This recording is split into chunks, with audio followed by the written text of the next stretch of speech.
Hey, OnlyOffice admins, Jack Wallen here to help you get things done. Let's find out how to set up the OnlyOffice CRM tool so you can better manage your customer relations. Log into your OnlyOffice instance and click Mail from the main page.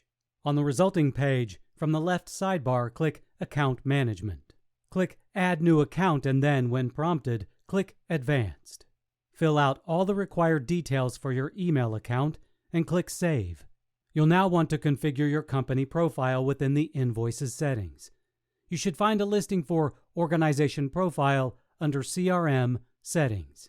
From the Organization Profile Settings page, customize it to your liking.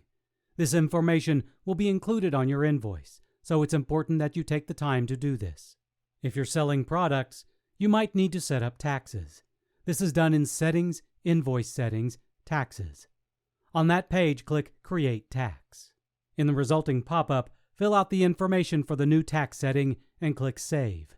Next, we need to add products and services for invoicing purposes. To do this, click Invoice Settings, Products and Services in the left sidebar, and then click Create Item. Fill out all the information for the new item and click Save, or Save and Create New Item. The next thing you might want to do is add custom user fields. For that, you'll need to go to Settings, Other Settings, User Fields. From there, click Create User Field. In the resulting pop-up, give the new field a name, select a type, and customize the size.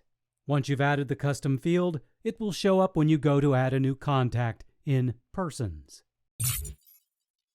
If you want to learn more in the ways of everything tech, be sure to subscribe to our TechRepublic YouTube channel and watch more how-to videos at How to Make Tech Work.